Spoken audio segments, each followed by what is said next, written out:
Hello and welcome. My name is Reed Summers. This is Emergent. Pleasure to be with you for tonight's walkthrough and recap of the 2025 Scientific Coalition for UAP Studies conference, which I proudly attended, have my lanyard right here, and an examination of the past, present, and to an extent, the future of what I can discern about UAP field research, scientific analysis, and the effort to better understand this anomalous phenomena as a society.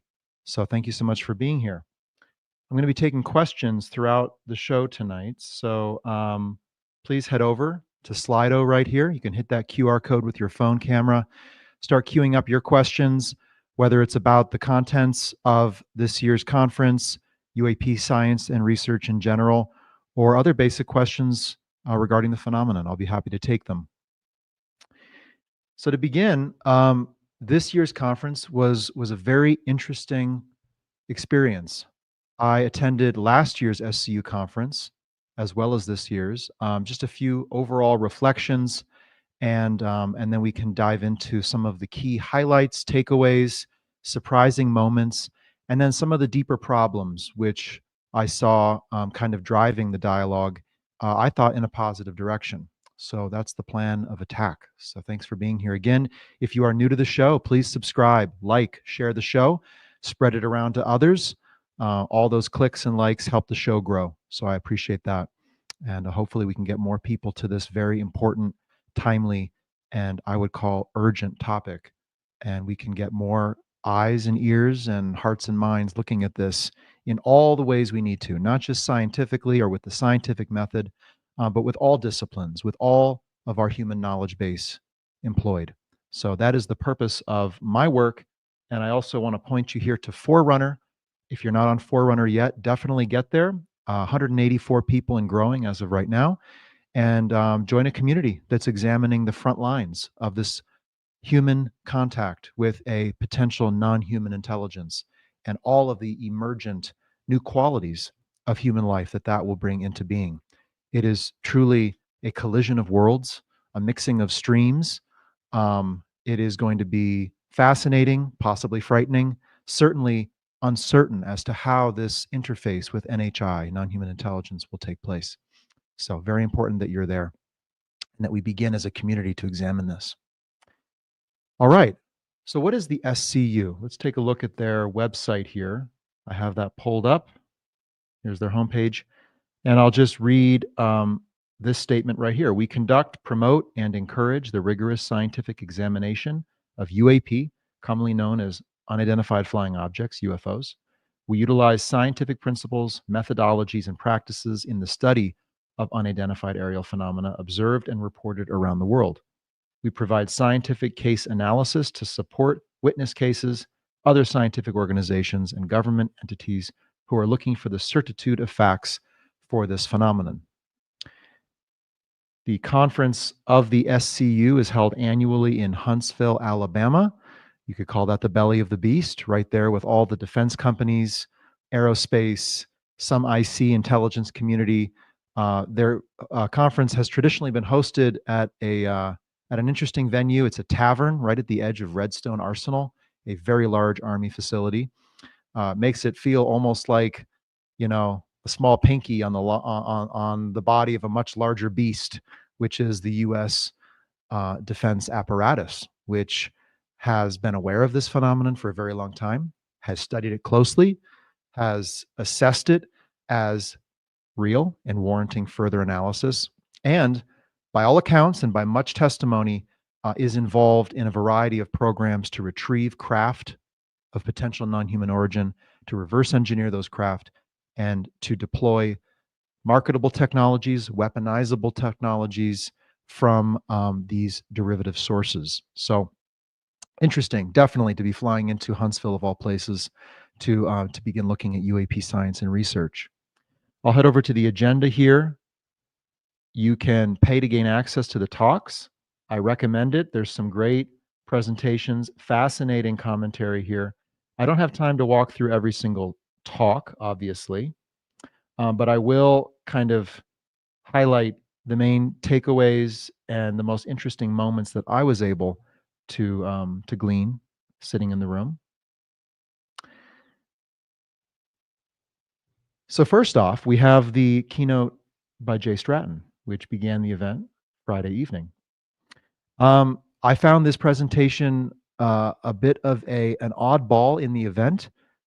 It was a scripted presentation. It was lengthy, read to the word, and it seemed to be something of a eulogy to self or a presentation of self story, colleagues, painting a certain story in a certain light. And I felt like it was overtly doing so. I felt pretty uncomfortable in the room, and I felt others were as well. So it was a bit of an odd kickstart to a science and research conference. It did not contain very much of any of that. And again, it kind of felt like one of these disclosure narratives that is being pushed by one of these disclosure factions. And I know there's a lot of sensitivity around how this phenomenon comes out to the public. There are crimes have been committed. By all accounts, people have been harmed, hurt, killed, possibly. And a great and long-standing deception has been engineered upon the US population. Probably you could call that a psychological operation extending over decades, as this phenomenon has been both veiled, ridiculed, obfuscated, and intentionally misdirected in the mind of the public. So I know that's at play, and I know there's a competition for the disclosure narrative also, and I'm not surprised. I've long been saying, disclosure is the divider, contact is the unifier. If we fight for who has stage and who shapes the narrative of what they are, why they're here, what they've done, or better yet, in the minds of some, don't even ask those questions. Talk about what we've done, right? The crimes we've committed, human on human only, leave NHI out. I think we're at risk of never coming to full certainty as to the nature of the contact event taking place and it as a powerful unifier. So that was the keynote. Moving down, there were some eye-popping statements made right in the opening remarks. And I have been advised, as was everyone in the room, to not share any slides, to not directly quote or provide any transcripts. There seems to be something of a tight seal on the information from within the conference. I'm not entirely sure why that is, but I surmise in part it's so that the presenters were able to speak more freely and feel like they wouldn't be quoted out of context on social media. And of course, there are agents out there that would love to take this conference, those who spoke, their statements, spin it a certain way, and undermine the credible effort to scientifically understand UAP. And so I respect that request. Everything I share will be me just kind of recapping my best memory of what was said. I don't have any direct quotes on hand. I have very few things to show you on screen for this reason. So this will basically be my firsthand experience sitting in the room. But I will say, in the opening remarks, either the night of the conference or the morning of the full day, Kevin Knuth took the stage and powerfully spoke to the need to scientifically examine this phenomenon, powerfully spoke to the problems in the way of that process. And he used certain words that I have heard before in other environments that I'd like to just share here. Shocking. Kevin Knuth said something to the effect of, why are we, those who are scientifically studying this, being chased by black helicopters? Why are we being targeted by directed energy weapons? Quite the statement to open up a scientific conference, and quite an alarming signal that this kind of hostile activity is being undertaken against scientists. I'd like to roll a series of videos that I compiled a little while back with some of the statements speaking to these efforts to silence individuals who are at the forefront of this topic, to hurt them physically, and possible inferences that people have been killed to keep this quiet. There does seem to be a movement toward more careful consideration of UFOs, and it's encouraging that... Wrong one. We'll get to that in a second. I promise to put a smile on your face tonight. At what stage did you find yourself under threat? The very next time we went out, things got strange. The HVTs were gone, and it was clear that shots had been fired. Do you think that, without naming them, the private aerospace company that retained you decided to kill you? Somebody masquerading as a representative of that company surely may have had that intention. Jake was convinced his former employer, or someone posing as them, was determined to kill him. What's been happening here is, inside the program, people have been threatened. And the allegation from these men that I'm talking to is that people have been murdered. There are very grave claims that as part of the cover-up, there have been serious criminal offenses committed to conceal this program. The fact that people have lost their lives involved in this type of activity. I've heard claims, Kevin Knuth tells me about, there are execution clauses in NDAs. I'm sorry, that's illegal. That's unconstitutional. An execution clause? Excuse me? How is that legal? Why are lawyers all up on this? Danny Sheehan should be up on this. Like, what execution clause? Do you have any personal knowledge of people who have been harmed or injured in efforts to cover up or conceal these extraterrestrial technology? Yes. Personally. Have you heard, have anyone been murdered that you would think, that you know of or have heard of, I guess? I have to be careful asking that question. I directed people with that knowledge to the appropriate authorities. At one point you had said that there has been harmful activity or aggressive activity. Has any of the activity been aggressive, been hostile in your reports? I know of multiple colleagues of mine that got physically injured. And the activity, and I got by UAPs or by people within the federal government? Both. So some pretty alarming statements there. We're going to get back to the topic of NDAs, non-disclosure agreements. Those also came up in Kevin Knuth's opening comments. So, but again, alarming. Why is it that scientists who are undertaking the scientific process to understand what could be natural phenomena, could be human phenomena, we don't know, right? There's no assumption as to the origin of these potential structured craft and the intelligence controlling them. Why are they being targeted in this way? I can't help but go back to some of the comments by the late Harold Malmgren discussing this topic with some very high-ranking officials at the time when he was in the U.S. administration, discussing NHI's, quote, interest in our tip of the spear technology. And I almost think, is there some kind of three-body problem effect going on where scientists are being impeded from making progress? Funding is being cut and pulled. There's a dissuasive force being cast on them professionally. Credibility is under attack. There's so many ways to undermine the process. It's very fragile and very nascent. And so, but there's evidently an effort to undermine it. Why is that? We'll get to that later in the show, and we'll ask that question again. Kevin Knuth also talked about some of the fundamentals of UAP science and the scientific process, which I found very interesting. And for those who find that a little bit boring, don't worry, hang in. It's part of the process of the human species coming to terms with this event. We need all sectors, all academic disciplines, all layers of our human civilization at work engaged on this topic. And science is critical. Kevin called it out, saying that he felt science is the one thing that can unify humanity like nothing else. I thought that was beautiful. And if we have a unifier, a unifying force of scientists working together globally, all the better. Interesting here, data. What is data? I'll bet most of the viewers of this show are not quite sure what data specifically is. Well, according to what was presented, data is recorded measurements obtained in carefully controlled environments by well understood instruments. Analysis of data. What is that? Three things again. Making inferences about a model of the physical system from which the measurements are taken. You can see here the careful process of recording those measurements within a controlled environment by an instrument that you understand, making inferences from the findings of the instrument, devising a model of a physical system, and it's a very careful stepwise process. It can't be rushed or hastened. Another presenter at SCU shared that it takes roughly 1.5 years from the beginning of a research project to the publication of findings. Also very important is that scientists share their findings before publication.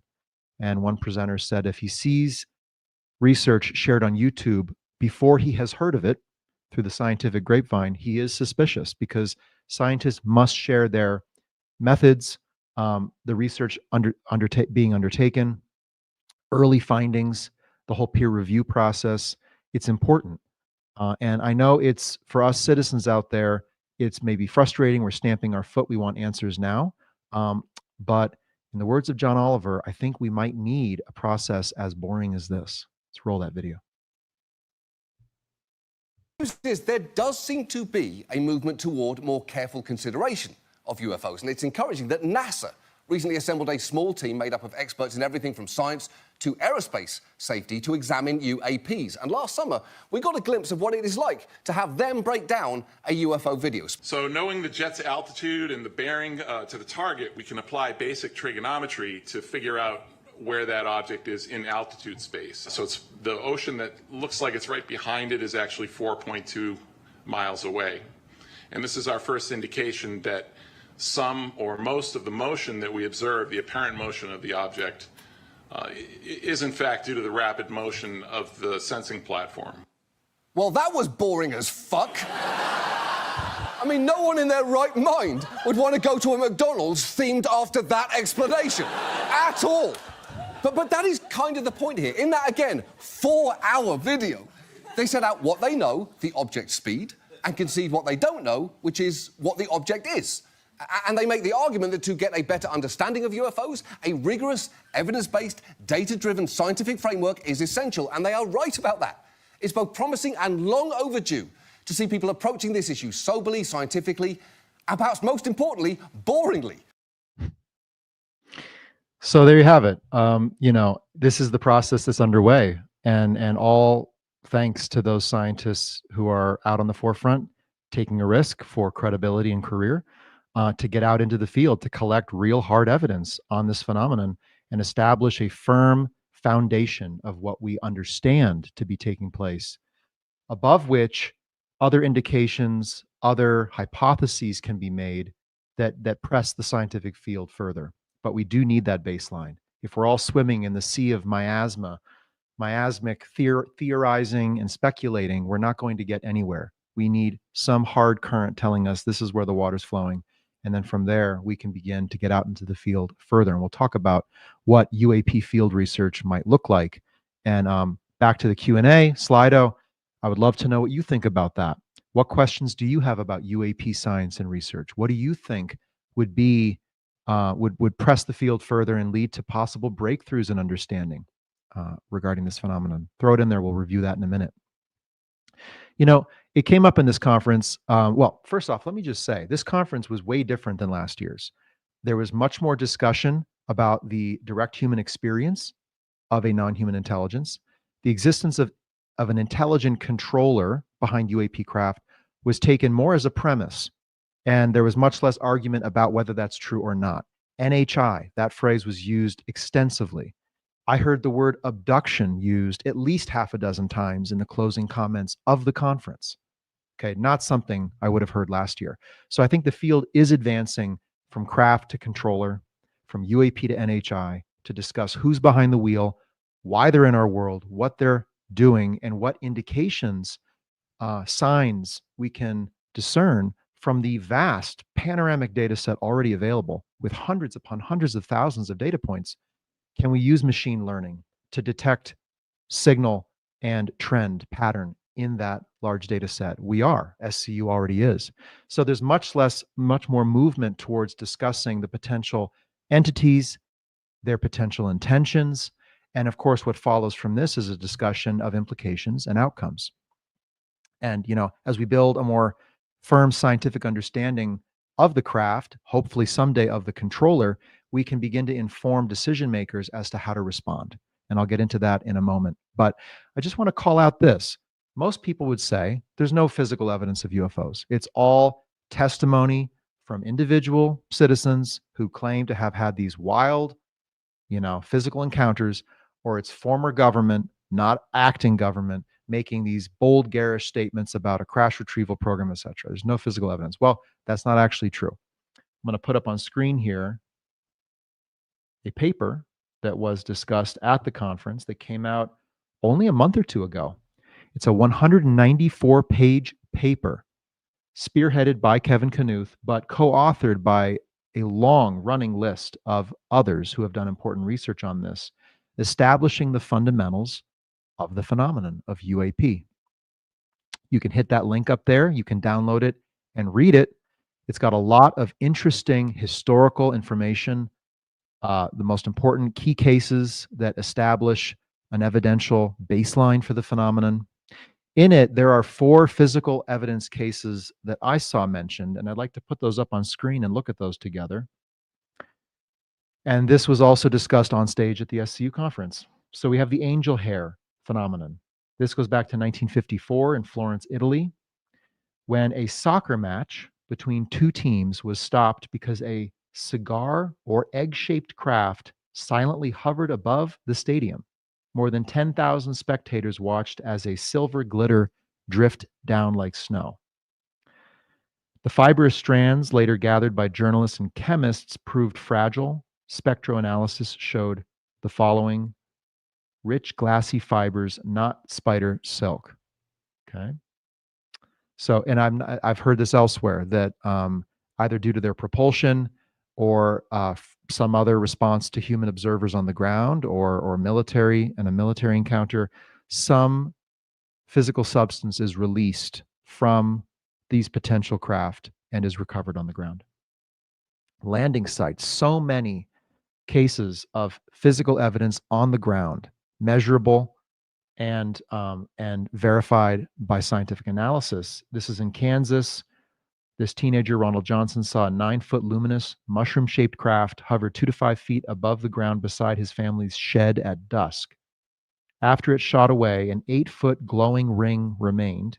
The soil was water repellent down to 14 inches, impregnated with a calcium oxide-rich crust that stayed hydrophobic for months. This is out of Brazil.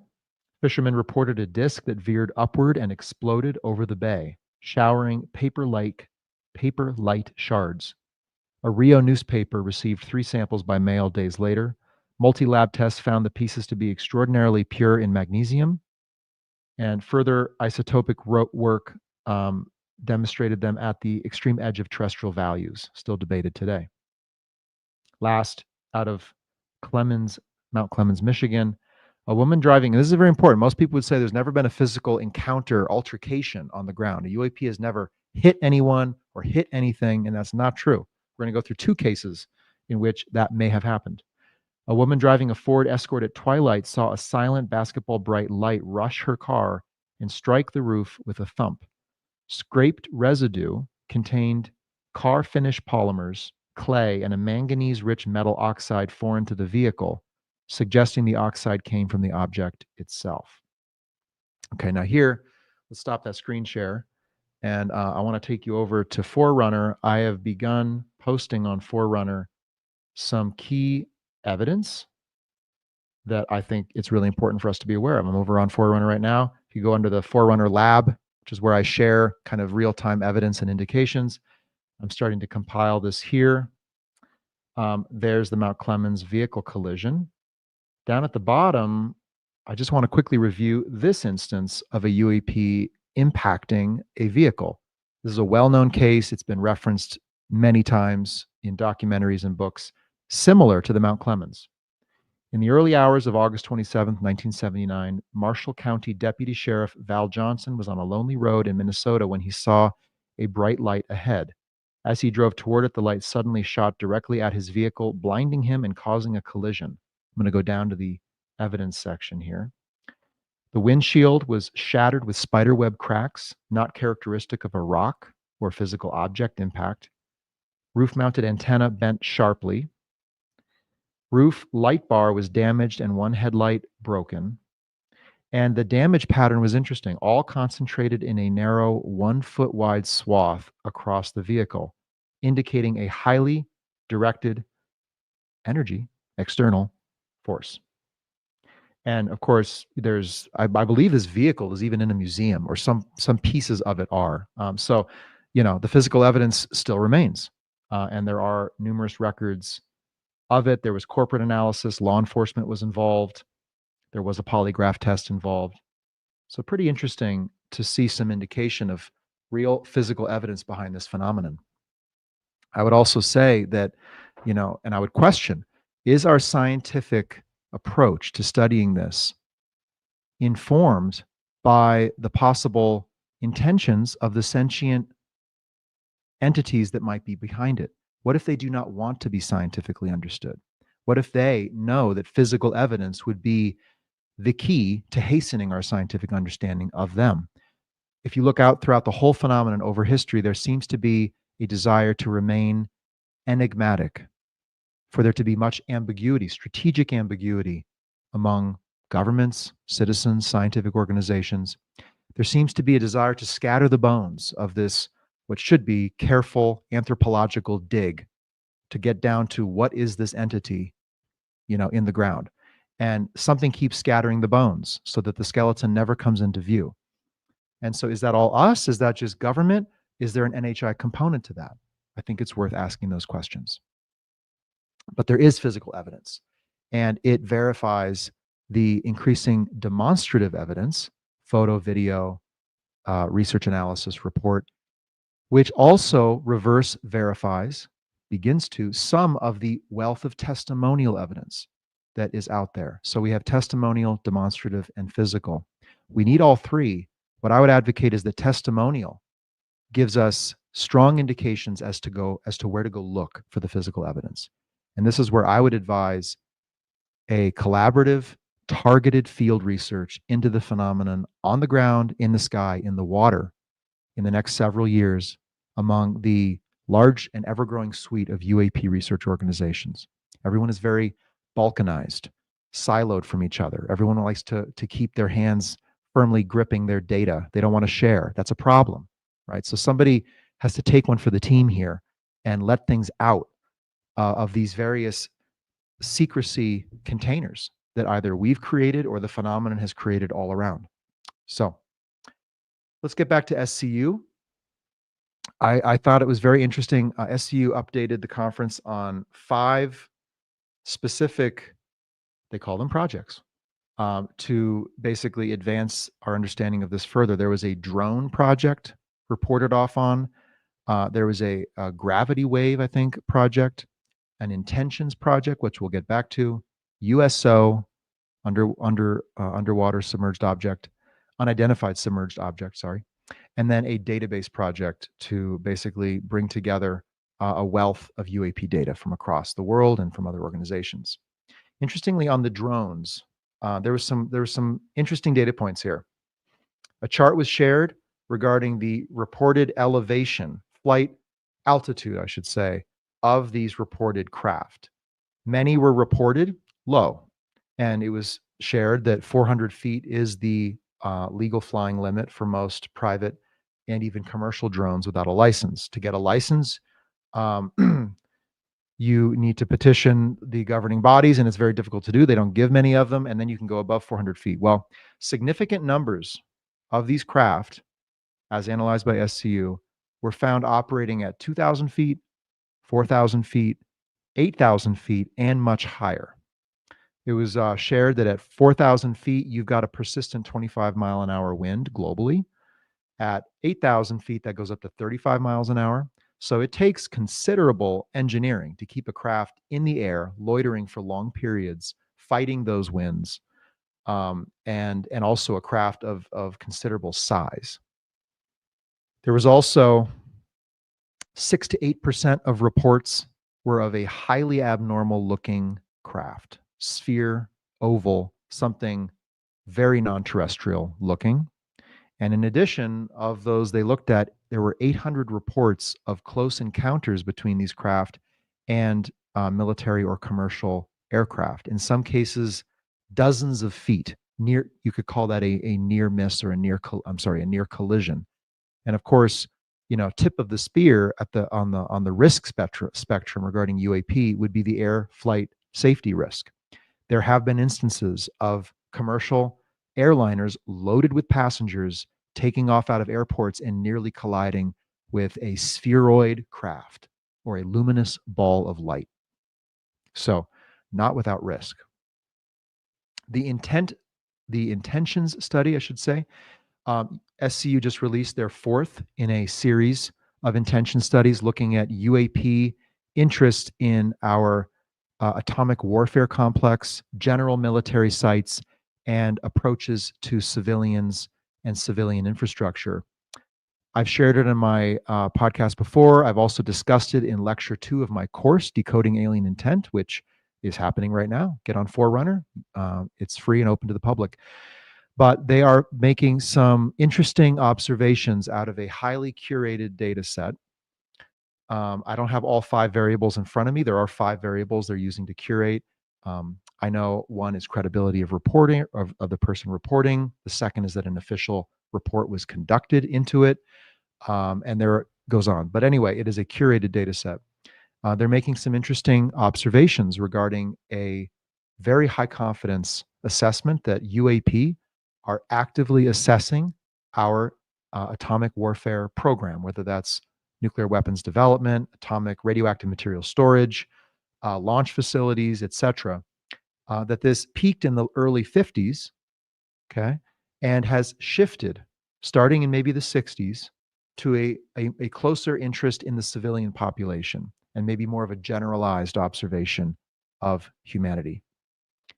Also, other interesting insights, a shift from daytime observations to nighttime, a shift from military-focused encounters to close approaches with civilians. So again, early indications based on credible research using structured analytic techniques, indications analysis on a curated data set, that we are seeing a shifting pattern in the appearance of these craft, their nature, the nature of their interest, and who they are selectively choosing to engage. So very interesting to see the 4th paper come out. I'm not going to give any spoilers. It's fully public. You can go read it. But I will be bringing 2 of the authors of the paper onto Emergent in a week or 2 to discuss and break down the paper fully. So great work there. Exactly what science needs to be doing. In my view, there needs to be a marrying of the scientific method and the response-driven method. We need to be doing reconnaissance on them, just as they may, in fact, be doing reconnaissance on us. And the marrying of reconnaissance and science, I might call reconnaissance. And the way I see that is basically the urgent exigency of this phenomenon, these craft in our skies over cities, potentially interacting with people, driving the process.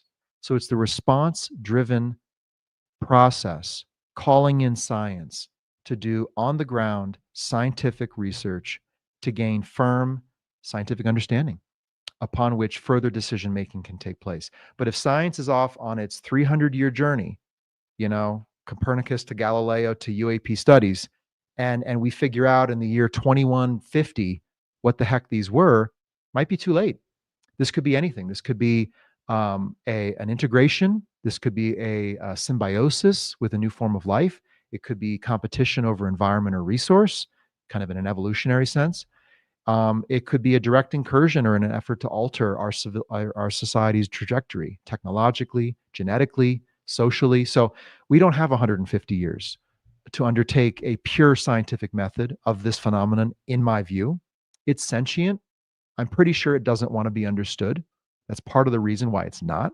So we need a response-driven framework to get a targeted, field-based inquiry into this phenomenon moving, pulling in all the assets, not just of scientists, but of other domains.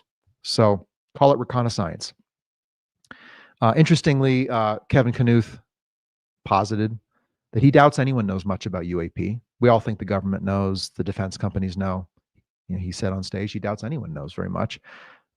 He has briefed government officials, asked them, how many UAP are in the sky per year? Is it tens, hundreds, tens of thousands? They don't know. And again, I don't know if that's a problem of insufficient science. I think it is, but I also think it's a problem of insufficient human responsiveness. Something is in the way of our whole societal response to this phenomenon. It is balkanizing efforts. It is having people sign NDAs. And as it was shared during the conference, the non-disclosure agreement is kind of like is truly a wall in the way of the scientific method. Scientists are meant to share early findings, right? To share methods, to let other people replicate their findings, to publish, to get peer review. So an NDA, and this was shared on stage by one of the presenters, an NDA signals that there is a priority other than understanding that supersedes understanding. That's a paraphrase. And that's a problem. And I would ask everyone watching, what is that priority? Put it in the Slido, the Q&A, we'll go over it together. But clearly, there are other priorities at hand. So we have to be smarter than just 1 + 1 = 2. We have to acknowledge that there are other sentient actors at work that are well-resourced and able to discourage, impede, physically hurt, possibly kill those who are advancing our understanding of this phenomenon. If that's actually happening, how on earth can we assume or believe that there is not something behind this? Why would this effort exist to mislead the public, to stop the scientific process from undertaking analysis of this phenomenon?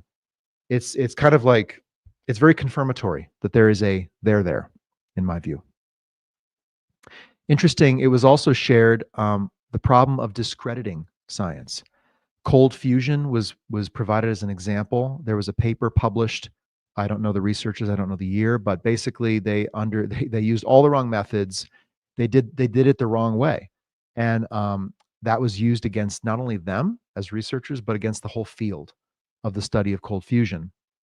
And the corollary then is to UAP, that basically if the methods are not sound, if science is not driving our effort to gain firm understanding, baseline understanding, that can be used against the field and will impede further inquiry perpetually. And so the UAP science community, I know, is walking a tight line. Credibility is very important. Substantiating claims with evidence, very important. Peer reviewing publications, all of that. And I know for us citizens out there, it looks like it's like snail pace. And it is, right? That's how science operates. It's not a fast process. Again, I think if it was married to a reconnaissance effort to target very limited science assets, to get to the right places at the right times, to look at the right people, right? The temporal, spatial, circumstantial dimensions of UAP and a potential NHI program, patterned activity, that I think we can get much more out of the scientific method than if the scientists wander the hill like sheep, just looking for whatever seems to be an interesting factor that they can uncover, publish, make a name for themselves, etc. So I think that's a very important process here. So I'm going to turn to the Slido now and see what questions you all have. As I do, I'm also going to bring up the agenda of the conference so I can jigger my memory as to all of the talks. The conference was at a much improved venue at the Von Braun Center in downtown Huntsville. There was a lot of fascinating lunchtime, dinner time, into the late hours conversations. I went to bed at 2 a.m. one morning and got up the next morning at 8 a.m. It was one of those conferences. So apologies if I have conference brain and I can't recall all the details, but we'll walk through it a little bit more together here. Okay, question 1. Strange natural phenomena, unseen just a decade ago, are now widely shared in videos. Is it mere coincidence, or could there be a link to UAPs? What do you think? Well, there are a lot more cameras capable of taking videos than there ever have been. A lot more iPhones out there. Social media is accelerating public awareness of events as they take place. They may not be authentic events. They may be manufactured, right? So there's a problem there. I have heard from multiple places, and I have seen as well in the data set, for example, of the National UFO Reporting Center, that UAP activity is up, way up. Definitely in the United States, probably globally. I know there are projects at hand to scrape the existing data out there to look for as simple a signature as rate of occurrence, rate of report. So I know there are groups working on that, but I think UAP activity is up. From what I understand about the recent drone debacle in New Jersey, throughout the US, then into Europe, and then globally, is that there were a lot of prosaic craft in the sky. There were very atypical craft shapes being reported. There were very strange craft movements. And there seemed to be some kind of, I hate to say altercation, but agitation among craft types in the sky. I've heard anecdotal report. I'm sorry, not anecdotal.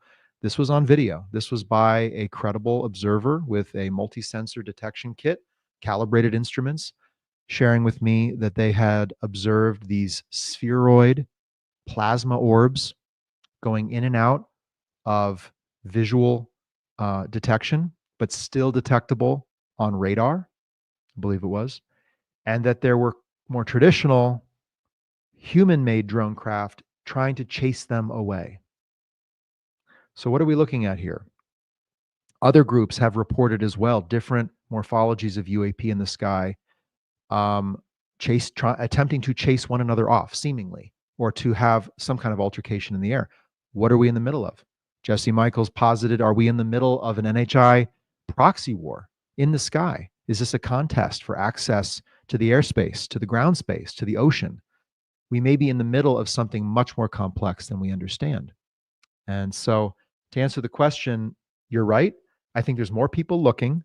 There's definitely more ability to capture media. I think AI is going to pose a serious problem to the sharing of credible UFO video. I think the UFO field needs to establish something of an ISO kind of confirmation of a verified UAP based upon the organization reporting it and the instrumentation that they use. So something of a verified UAP stamp that could be put on UFO photo and video with a link back to all the metadata that was used, of the sensing instruments that captured it. Because at this point, AI can manufacture UFO-looking footage that is very realistic. I've tried it out. I've done a few tests. Easily good enough to spread like wildfire on social media at a moment's notice. So the environment is ripe for misdirecting the public as never before, and also to undermine the credibility of the phenomenon by sharing AI-generated videos, getting those to spread as far and as wide as possible, and then debunking them to basically debunk the entire phenomenon. So could this all be swept under the rug again? Oh, yes, most certainly it could. And that's why we need the most intelligent efforts right now among UAP-focused organizations to get unfungible data, multi-sensor detected, corroborated from multiple geolocated camera systems, to basically say this cannot have been manufactured, and to show that to the public. All right, second question. I missed being available on Zoom for the second week of the NHI Intentions course, which is the course I'm teaching. I'm registered on Forerunner. I've tried to watch the second week videos and can't access them.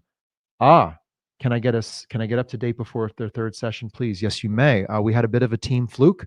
The lecture 2 videos were ready 2 days after the session. We just didn't post them. So they're up there now. Let me go over to Forerunner. Have it right here. If you go to course, watch recordings.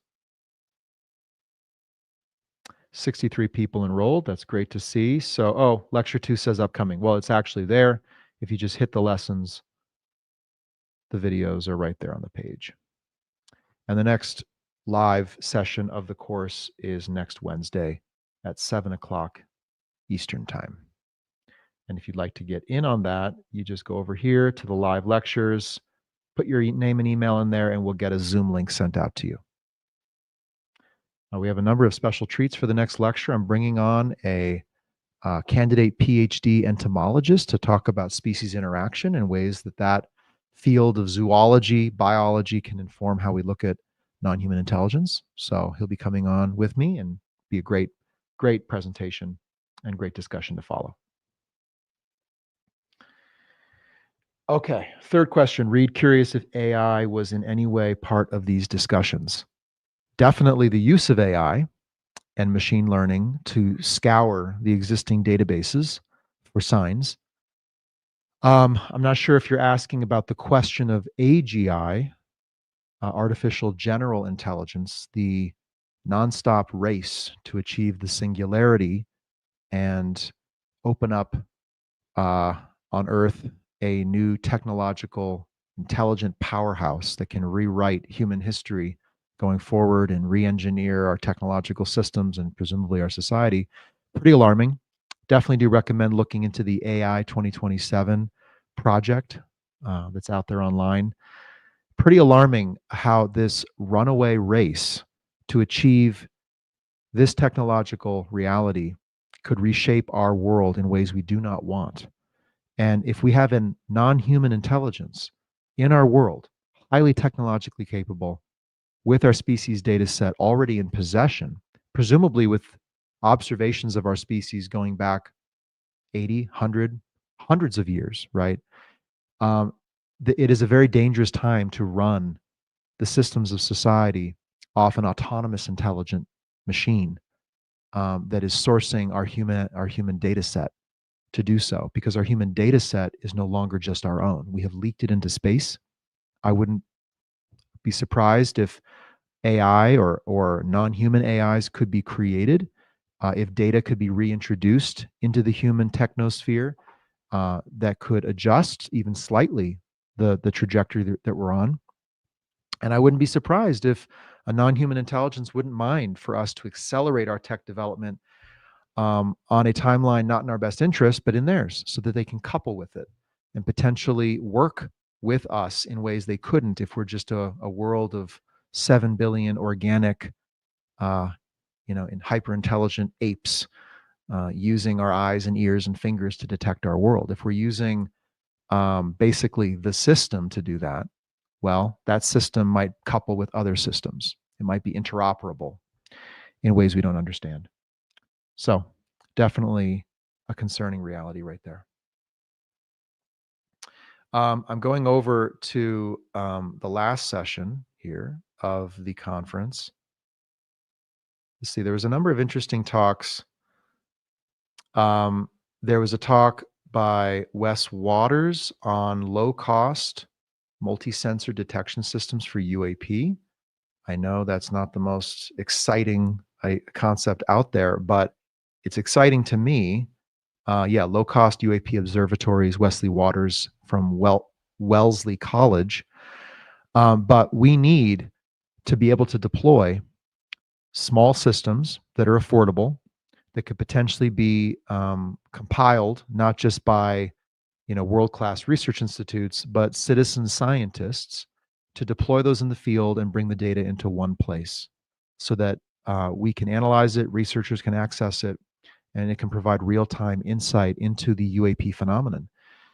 Now imagine a small box sits on your roof, sits in your living room, attaches to an antenna on your roof that can be detecting anomalous trajectories of craft, kinematic tracks, they call it, and feeding that into a cloud-based repository, providing real-time insight into anomalous craft that then gets compared to flight tracker data to make sure it's not just airplanes and other stuff.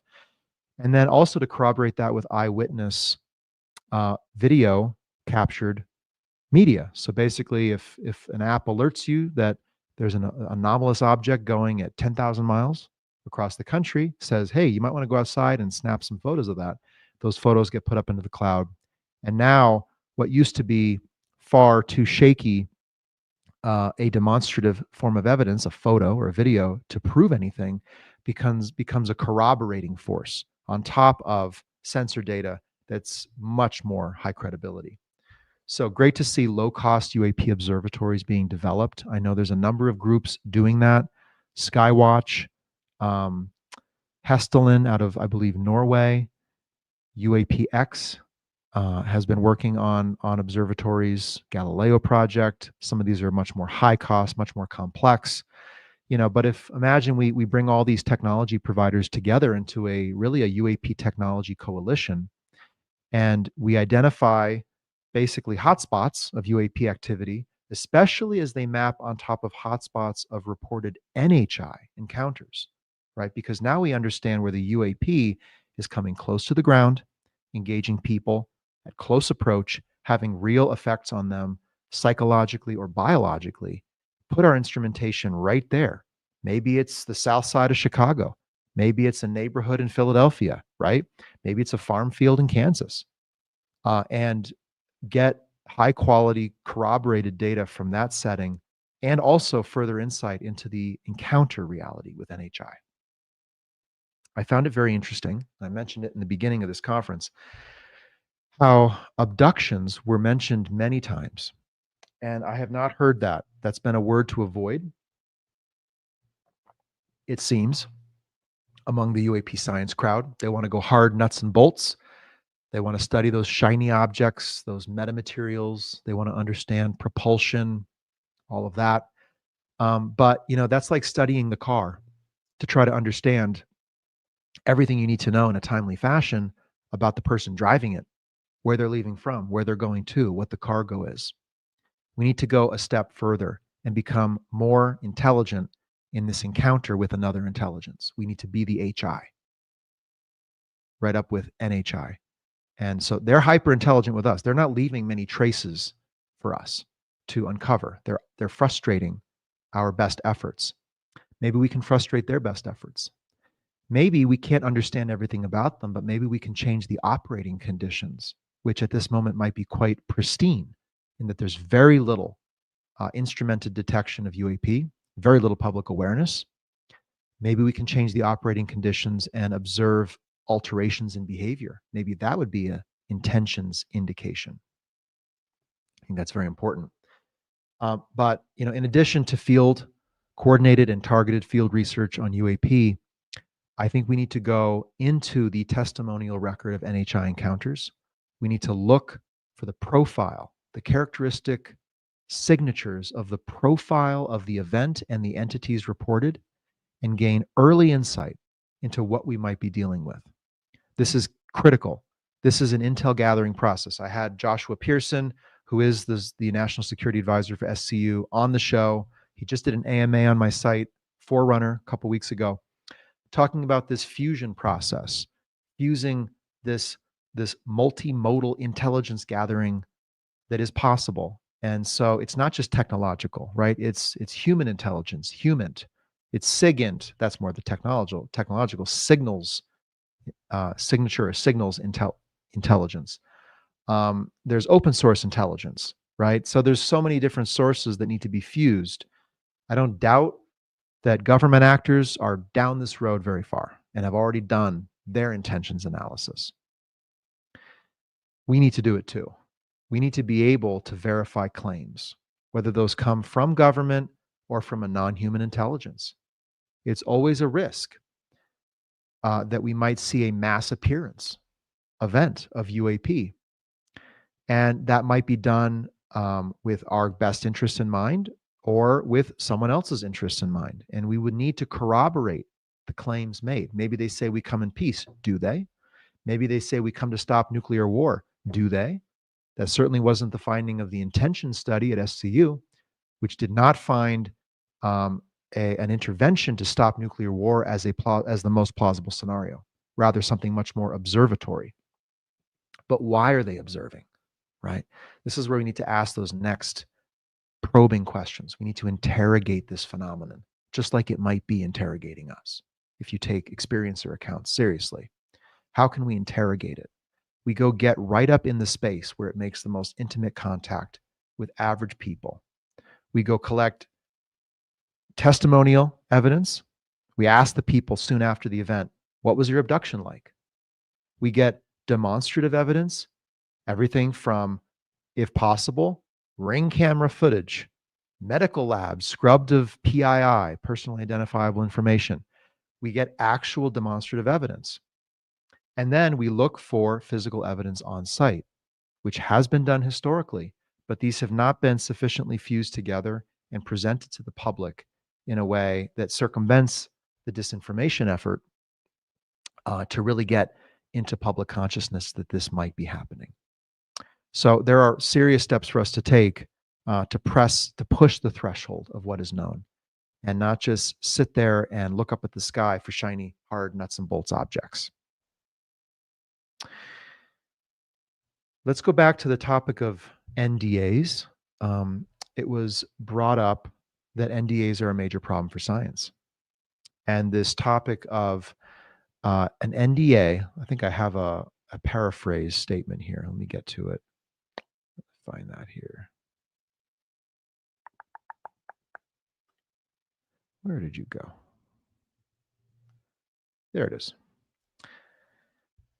The presence of an NDA means there is something else of higher priority than understanding the truth. Right? So what are those priorities? They could be personal interests. I should say commercial interests, not personal, right? Profit, power, prestige, the 3 Ps, right? We humans chase those all the time over any advantage. Don't tell me that technology of non-Earth origin does not offer power and prestige. I forgot the 3rd P. There you go. It's been a week. So it could be an interest, a human interest at that level. It could be that there's something about this phenomenon that is inherently dangerous or very, very difficult to disclose to the public.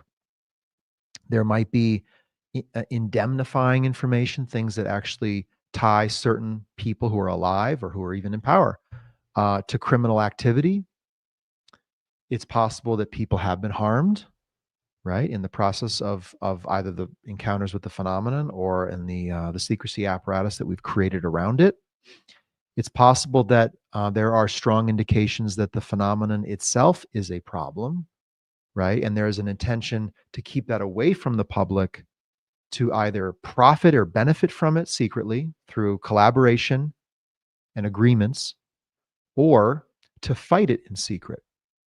Is it possible there's a fighting faction within the halls of government that are trying to gain technological parity and to confront this phenomenon in the sky? For any number of reasons, be they legitimate or not. We are hearing reports of concerted efforts to down craft with either conventional or directed energy weapons. That's pretty alarming, right? That means we are in an altercation. We are firing back. So what could they do? Could they retaliate? Could they entrench with a foreign adversary and wage war upon a country from a remote distance? I think this is way darker and way more difficult than we account for. And the disclosure movement, I feel, needs to wise up to that. I also think the UAP science community needs to be aware of that as well. They are not conducting science in a neutral space. How do you conduct science in a war zone, right? You got to run out into the field and quickly collect samples and come back, and that's all you're going to get. And now you got to make an assessment now, right? This is reconnaissance. This is science in the contest of whatever is taking place. Now, science could say, well, we're not going to be a part of the contest. We don't approve of it. We don't want to participate. I understand. I'm not sure I want to either. But it is a contest, right? It is essentially a war zone. If you take as truthful these accounts of direct confrontations in the air and on the ground with UAP. We have other statements that have been made. I go back to Harold Malmgren again, that, the Bluegill triple prime nuclear test in the Johnson Atoll was covertly the test of a directed energy weapon to take down UAP. If we are launching nuclear weapons in the high atmosphere to test taking out UAP, folks, we are further down this road than we want to believe. Okay. So we need to query federal authorities. What is it you're fighting? Why are you fighting? If it's not federal authorities doing this, if it's the defense companies, etc., we need to query them. These need to be the questions of the next set of congressional hearings with the CEOs of big defense companies. Why are you shooting UAP down? Right? They may have a very good reason to do so or not, but we definitely need to know. We need to know, we need an estimate of the situation, right? As they might call it in an intelligence community setting or a governmental setting, an estimate of the situation. I don't think the UAP science community has that. nor are they engaged in understanding the key parameters that the scenario or the assessment of the scenario would advise we go figure out. So some definite pathways forward there. Any other questions, put them in the chat. I'll just leave you with some final takeaway thoughts here. It's very encouraging to see this shift towards talking about NHI. That's 100% what I'm about, Emergent and Forerunner are about. We have to understand this is an entity encounter. It's not just a hard nuts and bolts phenomenon. It's not just metamaterial on the ground, or at best, or at the most amazingly, a craft, right? What's the entity behind it? What's their organized presence? What is their hierarchy? What are their exosystemic engagements that are propelling their involvement? Are they physical and biological? If so, have they evolved in competitive environments like we see on Earth? If so, are they engaged in competitive activity? Not malevolent, competitive, self-interested, right? This is what happens when entities encounter one another. They have interests, and those differing interests create tensions and drive a competition. So are we in a competition? We need to urgently interrogate the phenomenon as to these key variables. I would also say, personally speaking, there needs to be a coalition of UAP detection and technology groups, organizations. There needs to be an alliance between data collecting organizations.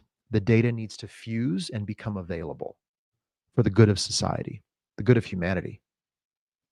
I would also say that we need to devise very cogent frameworks to begin to advise acting authorities on how to respond to this. At the SCU conference, one speaker, Sean Grosvenor, was speaking, and also Keith Taylor, about first responder best practices for UAP, and that very topic of beginning to devise protocols and frameworks by which the first responder community even knows how to deal with this. At any moment, a UAP could land on its own volition. And then what? That's a crisis of untold proportions. That's a stock market collapse like none other, right? So hazard is everywhere, as long as we are both, we do not understand it, and we do not have a response plan for it. So we urgently need to get that together.